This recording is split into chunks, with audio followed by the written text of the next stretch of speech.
Buonasera, grazie. Good morning, good afternoon, good evening. This is the first public lecture of the Festival of Economics.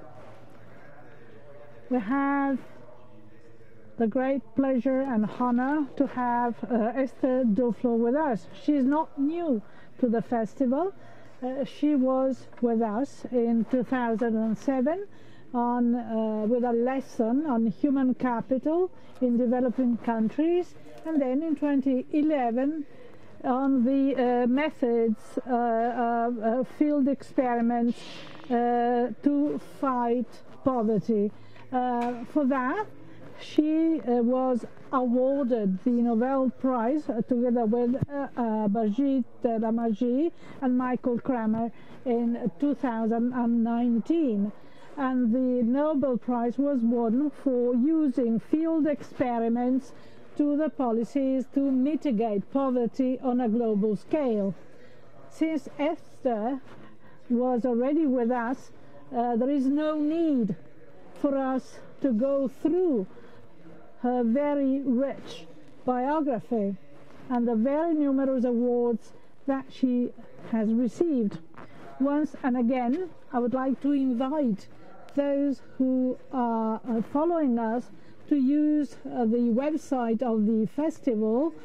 We have an archive with the past lectures. You'll have the opportunity to listen to the lectures that Esther gave in 2007 and 2011.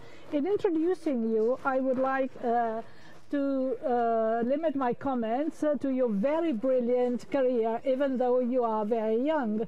You have always been very keen in practical issues and topics for the well-being of millions of people. The key word of your research and your research activities is the focus on things that matter for everyday life and for millions of people. I think that a very practical example of that is given in a book that you will partially introduce. It's full of topics starting from migration to international trade, technology change and the effects on employment, global warming, and the topics you'll talk of today. E poi ancora in that book you tackle a very important issue, i.e. the dimension of governments and taxes, political distribution. There is very practical matters that are the very focus of decisions made by governments on a daily basis. Something on which we are all very, very attentive. Top economists at the same level of Esther DUFLO tackling these subjects obviously is not something that is to be taken for given. The second main feature of his work that I'd like to highlight, and that I believe that top economists usually open up to new visions, and I believe that you contributed in terms of methodology. The methodology of failed experiments are,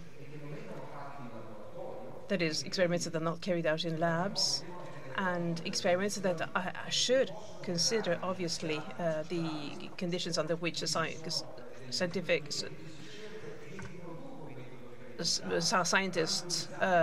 should randomize choosing samples of individuals that are administered a certain policy, a certain measure, a certain decision, and on the other side, usually these are controlled with a control group, and you, looking at the behaviors of different groups, you may see the impact of a specific measure, and this should be implemented so that it is the researcher, it is the field researcher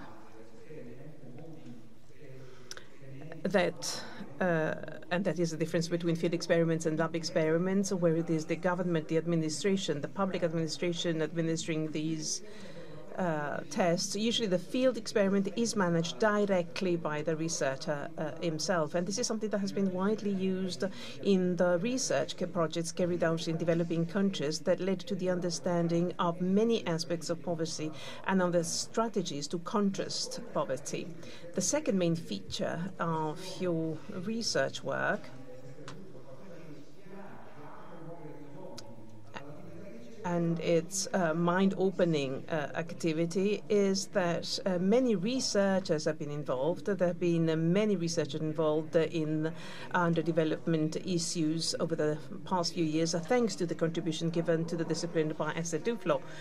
And she also paved the way to organize this work. She founded the Poverty Lab with JPAL, which is a facility that, as of today, is managing over 1,000 experimental projects of field experiments in some 90 countries, if I'm not mistaken. And this obviously allows to make assessment in different countries to see what the best practices are to oppose and counter poverty. This is all on my side because I don't wish to take any more time away from the lecture by Esther DUFLO. Let me just remind you that we are going to take a few questions from those who attend the lecture online, and Esther is certainly going to take some questions from the floor. So over to you, Esther. Thank you very much. It's a pleasure to be here virtually. I must say it's a bit of mixed feelings, bittersweet, because the last time I was in Trento, first of all, it was in person, and I really loved being in the street of Trento and seeing all the people who had come to listen to economists and to enjoy economics in action, which is not something very frequent in our profession because most people tend to mistrust economists. And in many ways, that's a very different feeling to do this virtually and not to get that experience. That's a bigger loss than in most settings. Usually, I'm quite fine to speak online, and here I'm really like feeling a pang of nostalgia for the world before. The other reason being that it was the same year as Alan Kruger also had been invited, and this is actually 3 days that I spent hanging out with Alan Kruger in Trento and got to know him a little bit. And of course, he died not very long ago, and we all miss him and miss his warmth and his insights, and it reminded me of that, the fact that I was speaking here at Trento today. Nevertheless, thank you very much for inviting me again. The book that Tito kindly referred to is called Good Economics for Hard Times. So I just, given that the topic of the conference this year, the festival, is climate change and tackling climate change, I decided to slightly change the title of the lecture to Good Economics for Warmer Time and to focus it on the issue of tackling climate. So in some sense, you might think that the recent event in the US would give a new urgency to the question of climate change that should really be bipartisan. This is the sky above San Francisco, which were tinted in this weird orange dye in the morning, from the morning, because of all of the fire that are burning in California and really all along the west coast of the United States. And in fact, the fire and then the possibility that they are created by climate, by the change in the climate, were kind of top in the newspaper, and President Trump was trying to deny it, and discussions were being held until unfortunately Ruth Bader Ginsburg passed away, and then this conversation entirely went by the wayside, and it seems that the only thing that matters is to have a conservative judge on the Supreme Court, and the whole even discussion about climate has been relegated to the second or third plan. So that makes you a little bit concerned that even events as dramatic as this one aren't really going to change the economic positions of the United States very much on the question of climate. And that's related to, I think, one of my first point, which is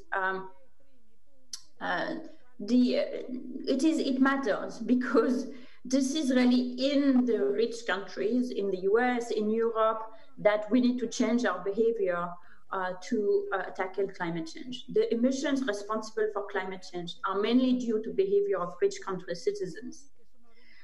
That's true because a lot of the emissions take place in the rich country themselves, but that's true more broadly because even though China, technically speaking, China produces a lot of CO2, but it produces it on behalf of the rich countries because it produces it to produce the things that people in rich countries are then consuming.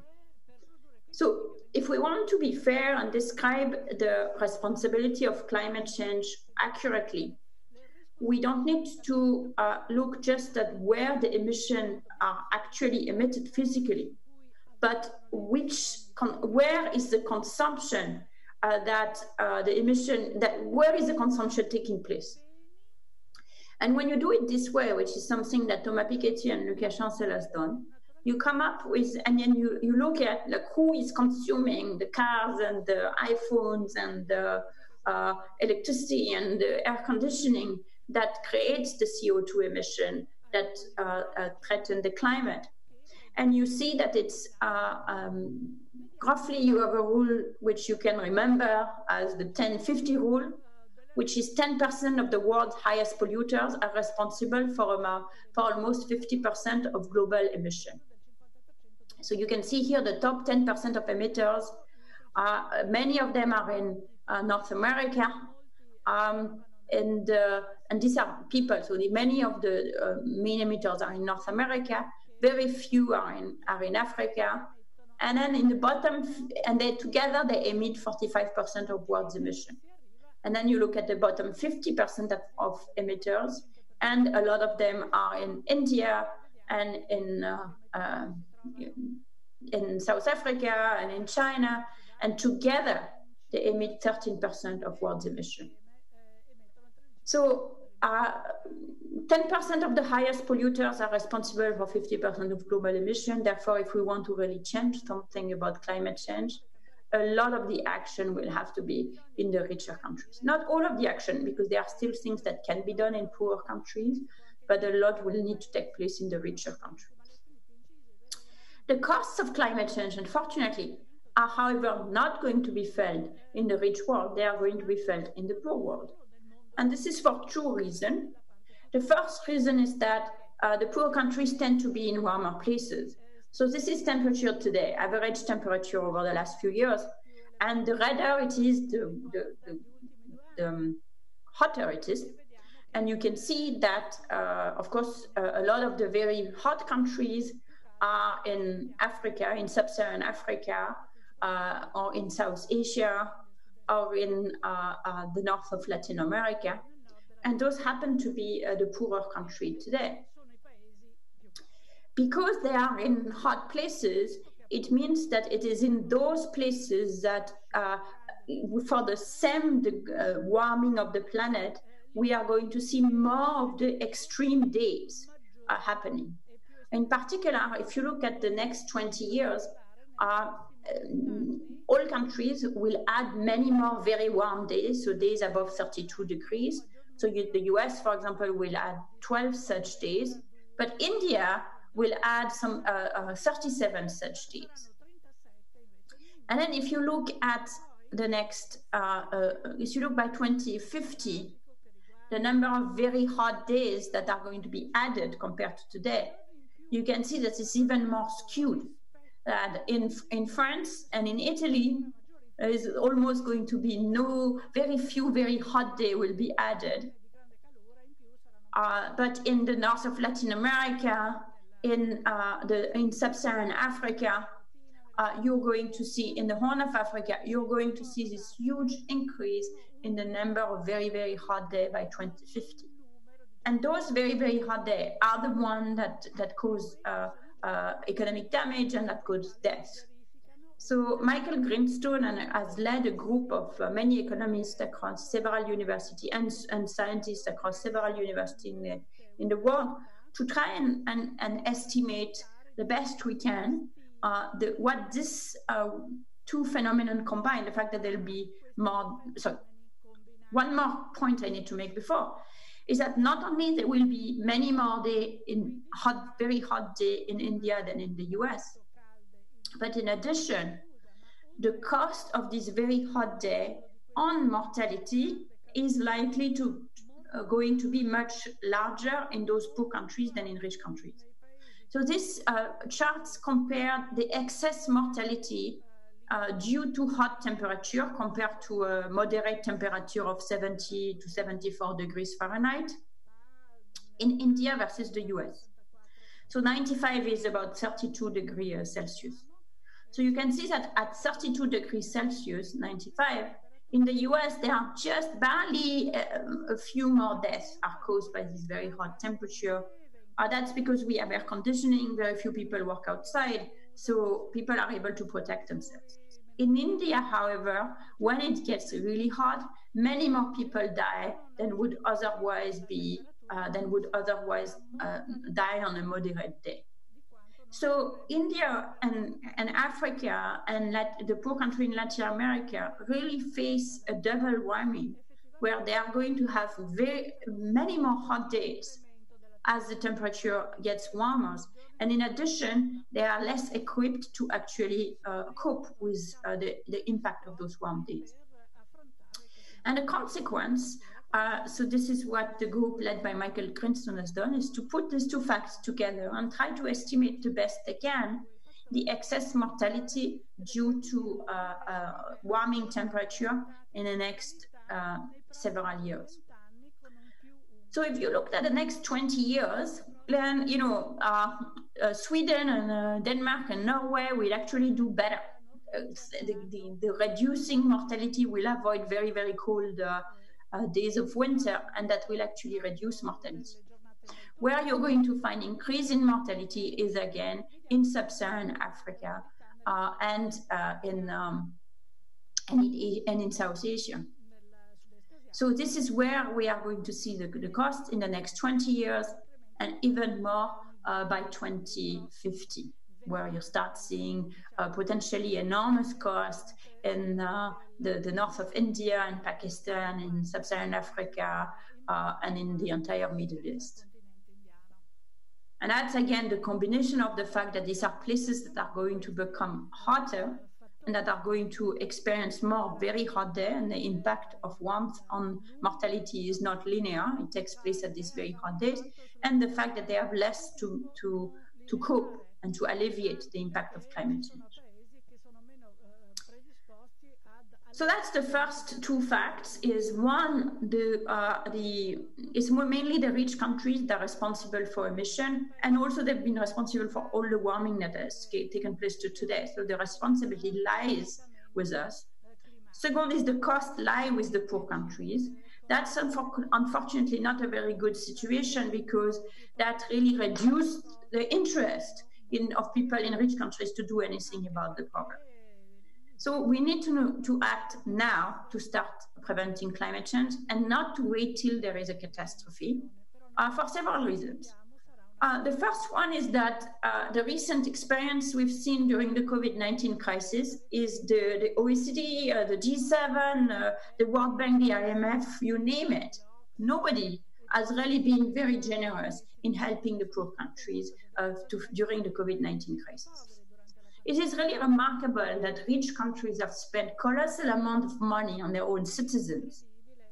But despite the economic cost of the pandemic in poor countries, there was very little increase in aid there. There has been little, forgiving of debt, or not even forgiving, but pushing the interest. And that's about it. Only in the pandemic, Abhijit Banerjee and I had called for a Marshall Plan, but really nothing happened. And this is really disgraceful. But it also tells us that we must act now before the panic sets, because when you see larger costs from climate change, they are going to be experienced also in the rich countries, even if it's less, deadly. So you're going to see floods and very hot summers and fires.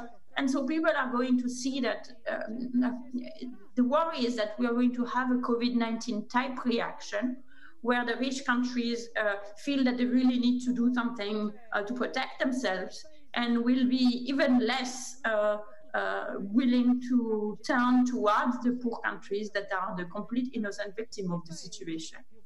So I think that's a reason why we need to act now before the panic sets.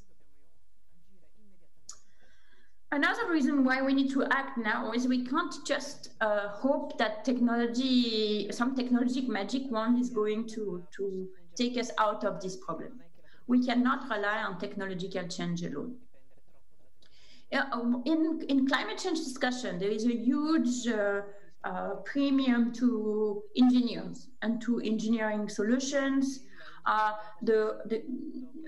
When you discuss for example, possibility to buy carbon credit, it generally goes towards financing technologies that have been for which we have good engineering estimates that they would reduce the use of technology without necessarily having any proof that it works in the field.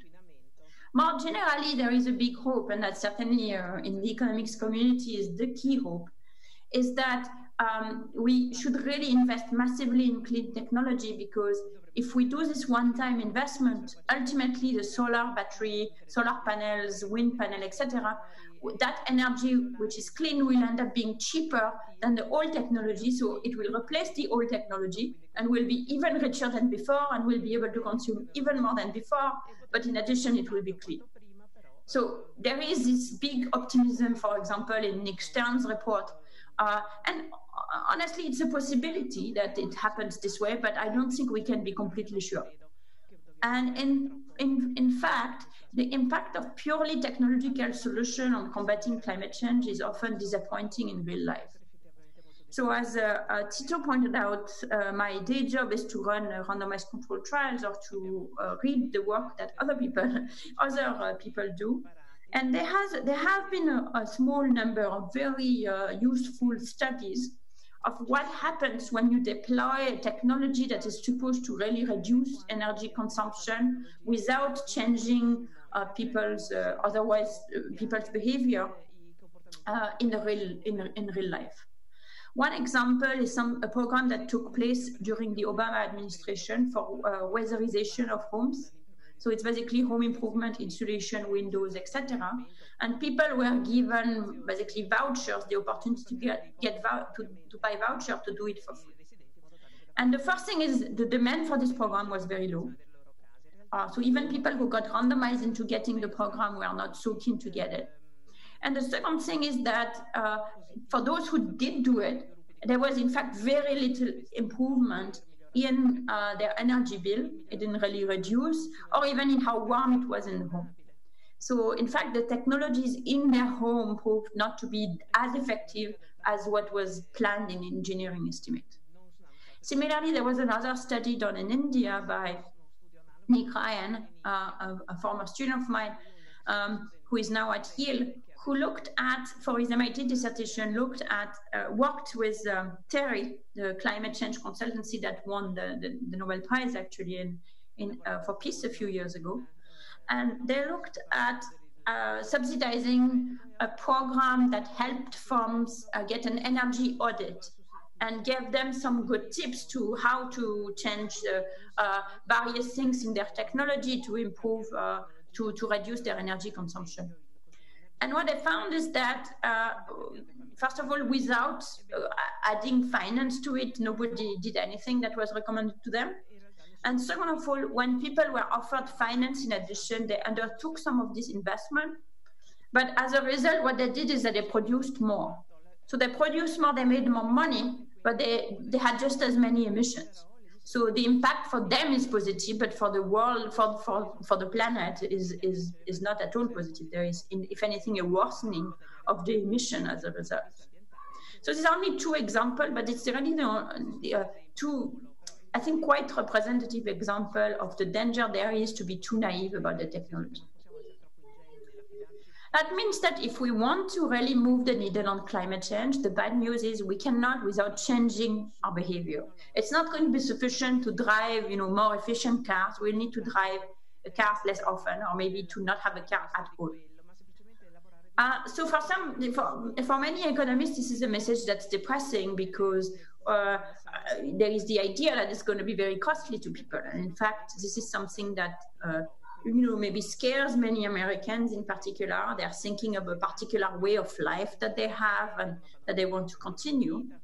But I think that we don't have to be pessimistic about that, because while we overestimate the miracles of technology, we underestimated the miracle of the human mind.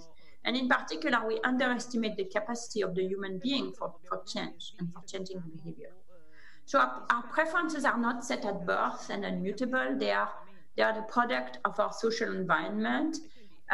They change quite rapidly depending on what our friends do, and they're also very much affected by habit.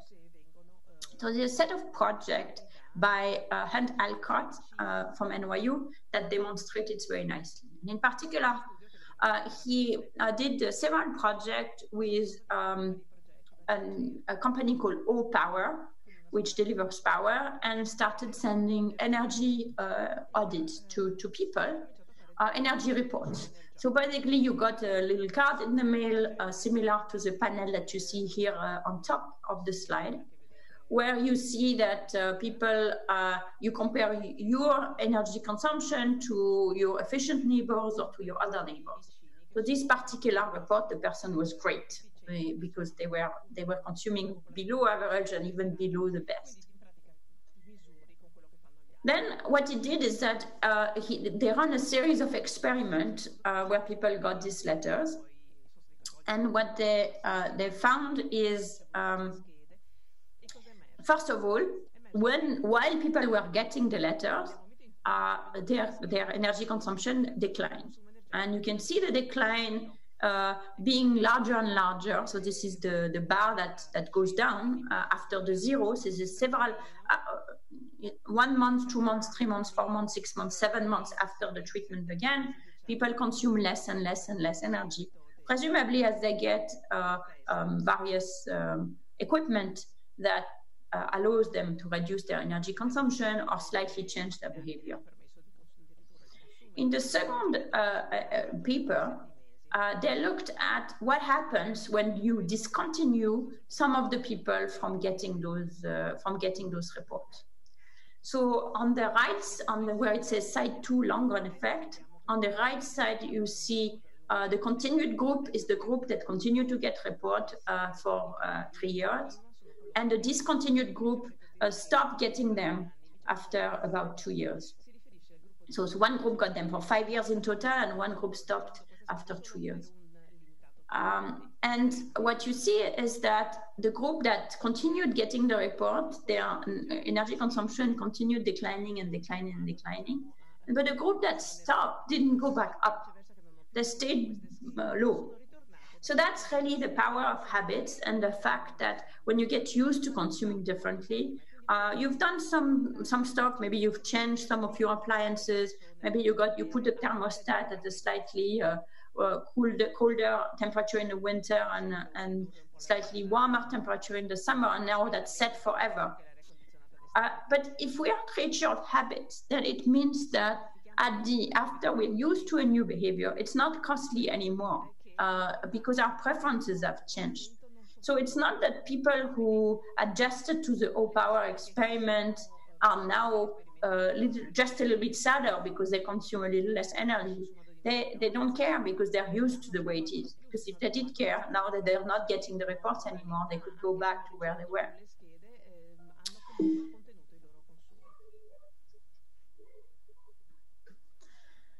So that's very good news because it shows that we can, my first part of the talk is we must change our behavior, but this is to say that we can, and it might not be that hard. We can be optimistic about that. However, there is a caveat to that, which is that we cannot hope that people will change their behavior to tackle climate change without tackling at the same time redistribution and trust in government.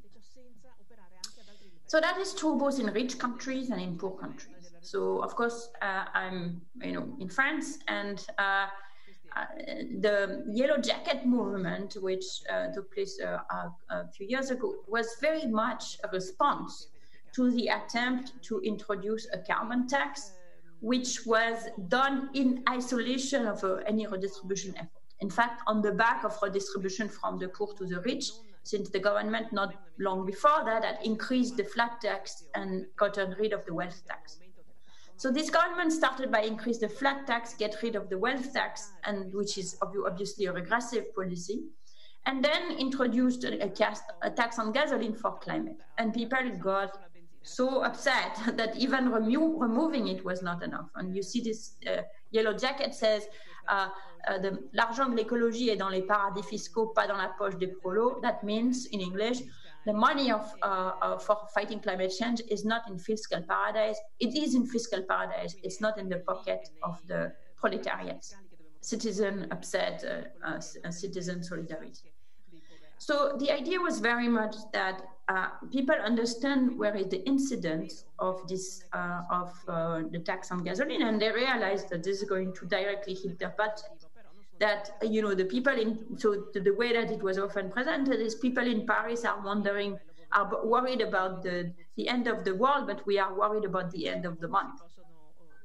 And without tackling the end of the month problem, I don't think you can tackle the end of the world problem, because it is really going to be seen as just a luxury that people can afford.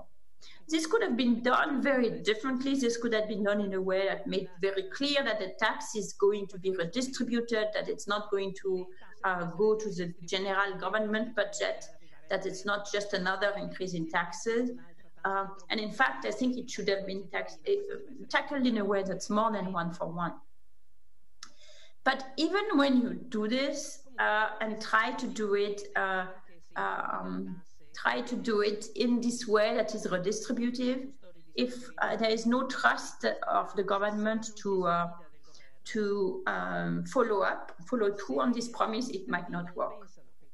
So this is a headline from the Hindustan Times from today or yesterday. So in India, in Punjab, the policy is really unbelievably bad for the environment, which is that farmers get free electricity. Because they get free electricity, they can run their pump as much as they want, and therefore they drain water out of the soil. And there is a huge issue in India, in Punjab in particular, of the water table receding, potentially creating an absolute catastrophe. So the natural thing to do, of course, and that's the economist almost instinctive knee-jerk reaction, is when you are in a situation like that, you need to impose it. You need to start paying. Farmers need to pay for electricity. As long as you don't pay for electricity, they are going to overuse it, and therefore they're going to use too much water.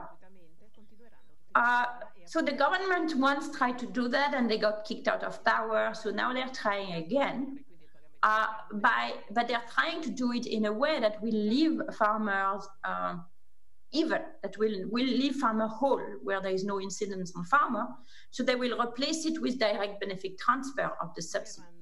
So people, instead of being subsidized in the form of free power, will be subsidized in the form of a fixed amount of money that is not depending on their power. So again, from an economic point of view, that's the perfect thing to do. Unfortunately, there is no trust that it's going to be done. So people feel that, so the farmers are completely against this policy, even though on the face of it, they will not lose from it, but they don't trust that something fishy is not going to happen, and they're going to find themselves in the worst position. So this highlight not only to link the climate or pollution policy, anti-pollution policy to redistribution, but also to do it in a context where people trust the government. Another reason why people need to trust the government is that the only way that we can really succeed in climate change is to combine market solutions with increased regulation. But if you have regulation and they are not enforced, then they are really useless. So this show you one example of pollution of regulation not being enforced from India as well, from Gujarat. This is industrial pollution. You can see a distribution of suspended particulate matter. So this is the what fraction of farms are found with pollution of 100, 110, 150, etc. The red line is the regulation. And you can see that in the back check data of the panel below, that farms are all over the place, and many farms are polluting 4 times as much as the allowed level. But the enforcement of the regulation is very, very poor, in part because in the audits that they receive, which are private third-party farm audit, many of the farm looks like they are perfectly compliant, which is, of course, is a sign that the audits are all falsified. So you can't have an effective fight against policy unless governments are able to enforce their own rules, and that requires, again, trust in government and transparent governance. So in conclusion, I would like to highlight how much the COVID-19 crisis is a huge opportunity. It's of course a huge disaster, but for climate change, it is also a huge opportunity. And there are several reasons for that. The first one is that the COVID-19 crisis has reminded us that sometimes nature is just stronger than us. It's not that we had not been warned that there could be a big epidemics, but in the Western world, it had never happened. So I think we completely didn't believe it could happen again. It could happen to us. And one of the key reasons for the much more effective fight against COVID-19 in countries like Korea and Taiwan is that they have experienced similar pandemics before, and they were therefore much better prepared. The second one is that it shows us that sometimes dire warnings by experts do come to pass. So it is sometimes, so maybe what scientists tell us about the future state of the planet and the impact it will have will be understood a little more now that we saw that they were right on the epidemic warning. Third, it shows us that sometimes we do need government to steer collective action. So I was saying that the trust in government is really an essential part of an effective fight against climate change, because we will need government to put regulation, and we will need government to compensate the losers from any, carbon tax or other climate mitigation strategy. And if this government is not trusted, then they can't do their work. And I think before the COVID-19 epidemics, we saw all over the OECD, in Italy in particular, a huge decline in the trust in governments. And I think the COVID-19 had made it so clear that we need governments. We need governments to have masks. We need government to impose a lockdown when it's necessary. We need government to pay for the economic rescue package and to invest in the vaccine and all that. And therefore, one hope that I do have is that it will give people again some taste and interest in government as a project, and not just as a punching bag, as something that we should all be interested in and invested in. And finally, it shows us that we can change our lifestyle without being so unhappy about it. Of course, there is many aspects of the lockdown we hated, but I live in Paris now this year, next to Bastille, and you can see like a typical scene for a Bastille morning with throng of bicycles and people going to work, and it's so different from what it was even a couple of years ago. And people, I think, are getting used to travel by bicycle instead of traveling by car, and they see, I don't think they are unhappier for it. So we're getting used to new behavior, and I think this shows us, first of all, we might stick with those. Second of all, it shows us that, you know, we can do it. It's not that bad. So I think these 4 points leave me hopeful. I conclude by thanking you for your attention and hoping for the best. And now I will be open for questions. Thank you. Credo di interpretare l'applauso collettivo di coloro che ci seguono. Thank you very much. I think that also the global and the virtual audience has joined the hands to clap you for this brilliant lecture. Thank you very much for this very exhaustive picture. At the beginning, you looked like a bit pessimistic, but you gave us some hopes in the end. Thank you very much for reminding us of Alberto Alesina, to whom this festival is devoted. You mentioned the issue of training, preferences, collective actions, social norms. We had a very important contribution by Alberto, and we miss him very much. We have 2 questions, which I turn to you. The first concerns social inequalities and climate change. With increasing social inequalities because of the climate change, how can economists answer to the demands for climate justice? Do you think that the economists are there to study a green and just transition, knowing that not always workers will accept new opportunities in the green economy? This is the first question. The second concerns inequalities as well. Apparently, global inequalities and climate change are connected in a vicious circle. Many studies demonstrate that the climate change worsens inequalities. What is the other side of that? Can we say that global inequalities causes and worsens climate change, and how? So I would like to start from these 2 questions. Let's see whether we receive others. All questions are selected, indeed. We receive many, and they are being selected. You have the floor.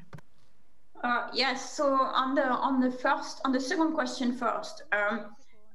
Yes, both statements are true, but I think they act on different sides. So I don't think climate change makes the rich richer, but it makes the poor poorer, in the sense that the impact of climate change on the livelihood of the poor is much worse than the impact of climate change on livelihood of the rich, in particular if we look at it globally. So, for example, people in poor countries are much more likely to be displaced by floods or by catastrophic climate events. When it's hot, since many of the poor are involved in farming, when it's hot, they lose their livelihood. And then people who live in rich countries who are working like me behind the screens aren't really affected by in their day-to-day work by how warm it is. So climate change, because it affects the poor more, will increase inequality in this way. Now, inequality also increase climate change, but this time it's the top income, the increase in the income of the richest, of the top 1%, or 2% or 3% that increase inequality, simply because their consumption increase, and their consumption is, compared to the poor, they are just gulping emissions like like there is no tomorrow. So they buy, as inequality increases, more people buy bigger cars and more cars and jets and stuff like that, which has a huge impact on climate change. Whereas if inequality reduced and most of the income gains were experienced at the very bottom of the income distribution, like we've seen in the last decades as well, we've seen an improvement of the situation of the very poorest. The increase in emission that is linked to that is very, very small, because they just don't consume that much. So it's not in the same margin, but both of these things are true. I don't think create a vicious circle per se, because these are different mechanisms, but both of these relationships are true. Now, if I understand the first question well, is the question of how do we do, how do we do a Green New Deal that is acceptable and convincing? And I think it will take some work, because poor people are not going, both in the rich countries and in the poor countries, are not going to take the government at face value. They're not going to just say, yes, okay, I'm going to let you increase the carbon tax because you're going to create some employment. But they are going to be somewhat mistrustful. But if those opportunities are created and they are convincing, then people will, I think, accept the jobs. Give me 1 second. Tornerà subito con noi. Questi sono i problemi delle dirette da casa, quindi ci possono essere degli inconvenienti che mi è successo anche. Sorry.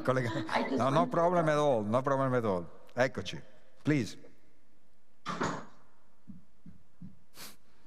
These are things that happen. Noise. My children were drying their hair.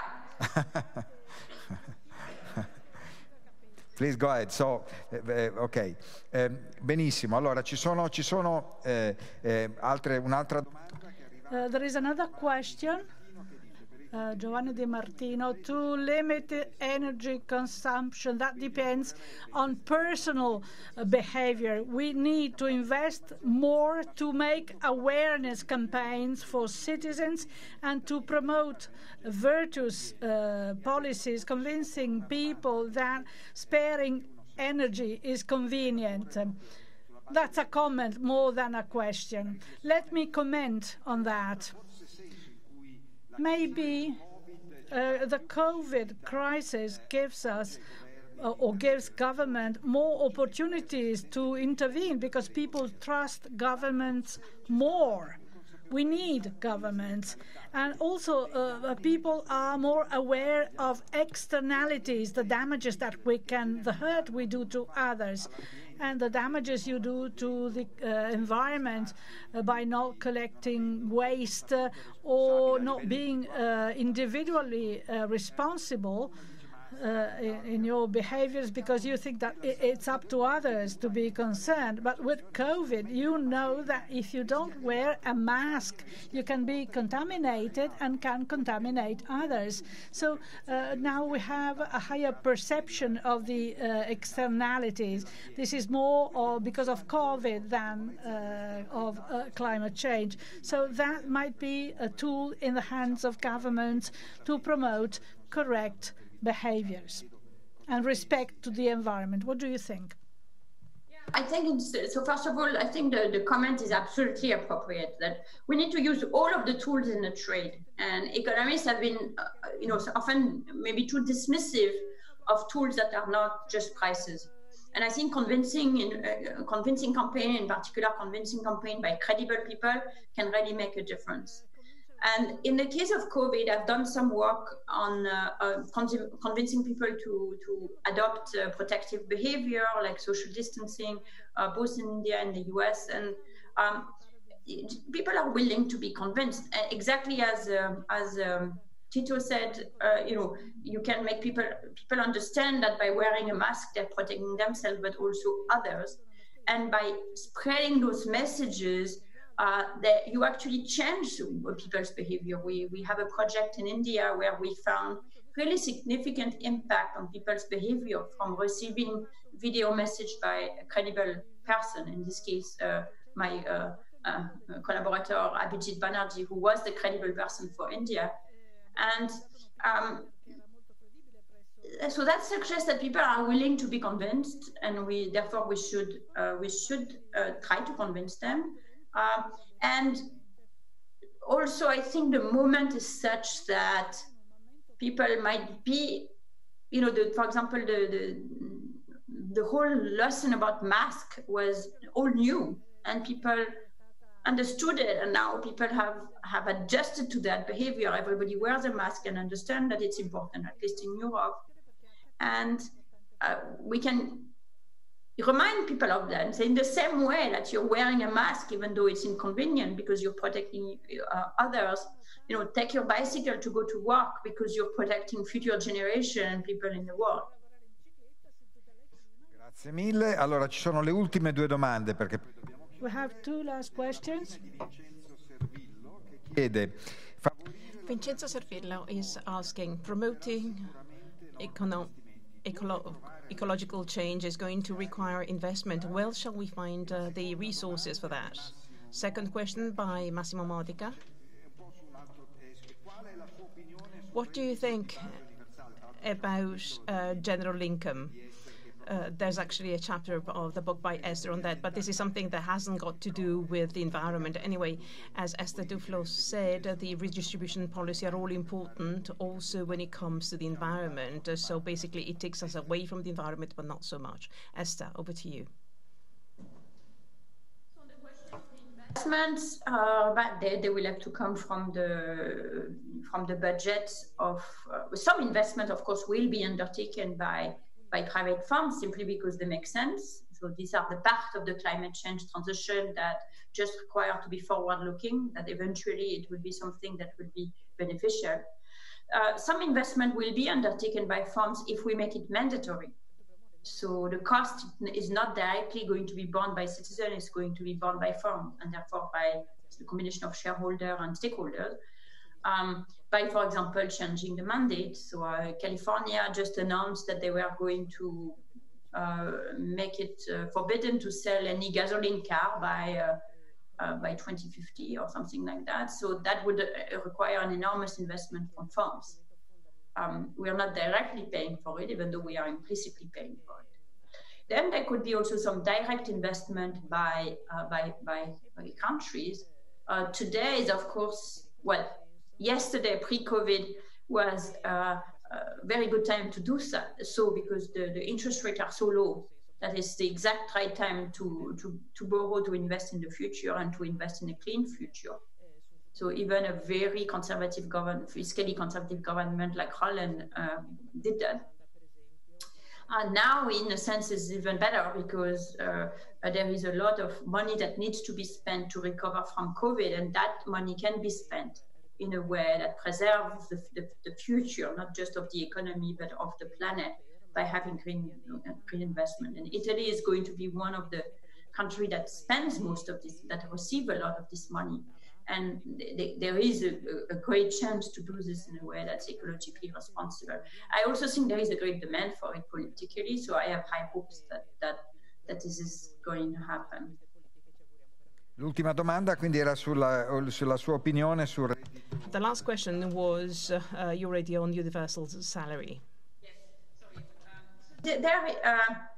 So it is absolutely right that the two questions are connected because you can't think about climate without thinking about redistribution. In my opinion, a universal basic income is too indiscriminate for the rich countries. That in rich countries that have sophisticated statistical apparatus, that we are able to know who needs money more than other people. And therefore, we can give more money and devote more resources to some people who need it, who in fact need it, rather than give everyone a flat sum that is very small.